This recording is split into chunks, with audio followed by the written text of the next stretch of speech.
All right, let's talk thermodynamics. If you are gearing up for your WAEC, JAMB, or NECO exams, you know this topic is a big one. It's got a mix of head-scratching theory and some pretty serious calculations. And really getting a grip on it is key. So let's jump right in and break it down. But first, let's start with a little puzzle. Think about a thermos flask. It's kind of magic, right?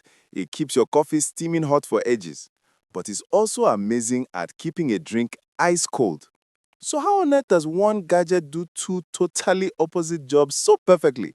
Well, the secret, as you probably guessed, is all thermodynamics. And trust me, this isn't just about keeping your drinks at the right temperature. You might not even realize it, but thermodynamics is like the invisible science running the world around you.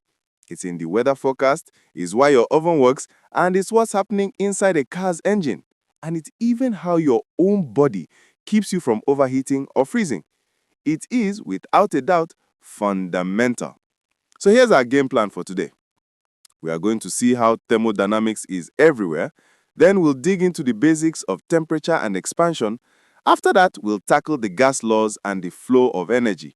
And we'll wrap it all up by walking through how to use this knowledge to absolutely ace those exam questions. Okay, let's get into it. Section 1. From temperature to expansion. Before we can understand the big stuff, we've got to start with the absolute basics, the building blocks of heat itself. So what actually is temperature? Well, if you could zoom in on anything, your desk, the air, a cup of water, you'd see that it's made of trillions of tiny particles that are constantly moving, jiggling, and vibrating. Temperature is simply a measure of how fast, on average, those particles are moving. More jiggling means more kinetic energy, which we feel as a higher temperature. It's that simple. Now, listen up because this is probably the most important exam tip I can give you. When you're doing physics problems, especially with thermodynamics, you have to use the Kelvin scale. If you plug Celsius into your formulas, I guarantee you will get the wrong answer. Luckily, the conversion is super easy. Just take your Celsius temperature and add 273. Please do not forget this. So, what happens when those particles start vibrating and jiggling more? Well, they need more elbow room. They start pushing each other further apart, which makes the whole substance get a little bit bigger. We call that thermal expansion, and it happens in pretty much everything: solids, liquids, and gases. Ever seen those little gaps in a long bridge or sidewalk? That's thermal expansion at work, giving the material space to grow on a hot day. And here's another one of those little details that can cost you marks on an exam. Units. When you're calculating linear expansivity, that little alpha symbol, the units are per degree Celsius or per Kelvin. It's such an easy thing to forget, but examiners are always looking for it.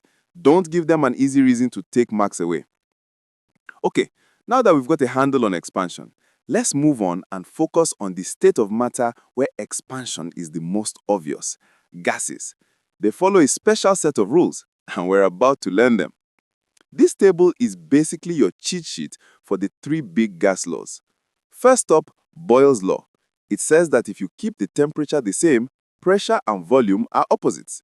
Squeeze a balloon, its volume goes down, but the pressure inside goes way up. Simple.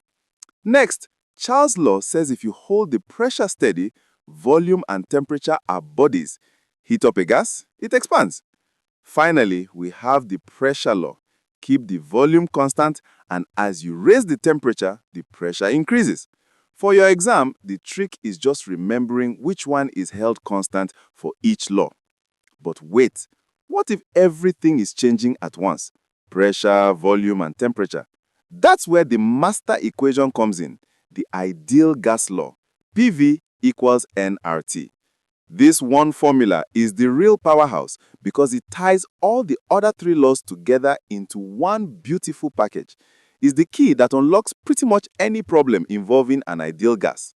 I know I've said this before, but I'm going to say it again because it is that critical. I cannot say this enough. For any and all gas law problems, you must convert your temperature to Kelvin first. Using Celsius is hands down the number one mistake students make on these questions. Don't let that be you.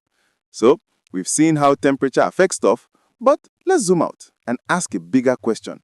How does heat energy actually get from one place to another in the first place? Well, that's what this next section is all about. Turns out, heat has three main ways of getting around. First, there's conduction. That's heat transfer by direct touch. Think of a metal spoon in a hot cup of tea.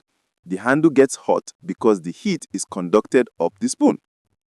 Then you have convection, which is heat moving through fluids like air or water. Boiling water is a perfect example. And finally, you've got radiation. This one's the oddball.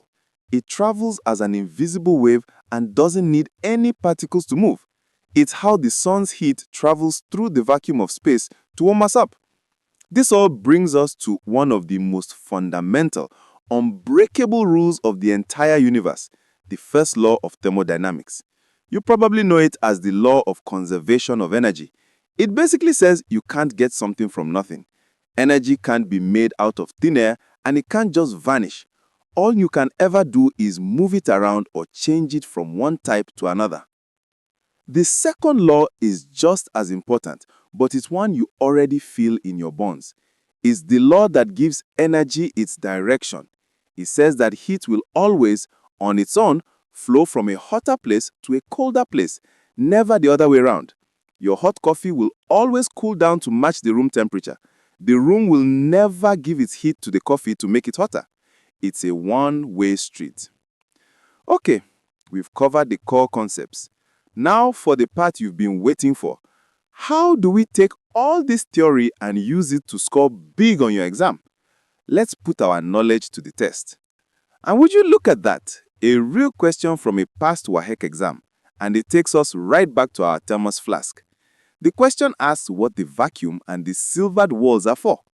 Let's think it through like an engineer. Okay, let's break it down. Step 1. The vacuum. A vacuum is just empty space. There are no particles in there. And if there are no particles, you can't have heat transfer by conduction or convection. So that's two modes of heat transfer stopped in their tracks. Step 2. The shiny silvered walls. Shiny surfaces are terrible at giving off heat as radiation, but they are fantastic at reflecting it. So they bounce the heat radiation right back where it came from. So you put those two things together, and the correct answer is B. The vacuum prevents conduction and convection, and the silvering minimizes radiation. The big takeaway here is that a thermos is so effective because it's a little fortress designed to fight all three types of heat transfer at the same time. Pretty clever, right? Okay, let's try a calculation question. This one from a JAMB exam. It's asking for the temperature gradient. Now that might sound like a complicated term, but I promise you the math is actually very simple. The formula is just the change in temperature divided by the thickness. That's it. So first, let's find the change in temperature. That's 80 degrees Celsius minus 20 degrees Celsius, which is 60 degrees Celsius. Now here's a neat trick. A change of 60 degrees Celsius is exactly the same as a change of 60 Kelvin. So we take our 60 K and divide it by the thickness, 0.02 meters. And when you do that math, you get 3000 Kelvin per meter. Done! To help you study, here's a quick summary of the absolute essential formulas. We've talked about temperature conversion, linear expansion, and the ideal gas law. I've also added the formulas for latent heat, that's for things like melting ice, and the mathematical version of the first law. Go ahead and take a screenshot of this. This is your toolkit for the exam. So we've seen that these laws are absolutely universal. They explain everything from a simple thermos to the most complex engines. So I'll leave you with this final thought. Now that you've got a handle on these incredible rules of the universe, what will you use them for? What will you build? Or what will you understand better? It's a powerful thing to know. Good luck with your studies, and you're going to do great on your exams. That's it for today. Great job following along. If you found this tutorial helpful, don't forget to subscribe to our YouTube channel for more easy-to-understand lessons. And hey, want to practice more questions and get step-by-step solutions? Visit www.examkp.com right now and keep learning smarter.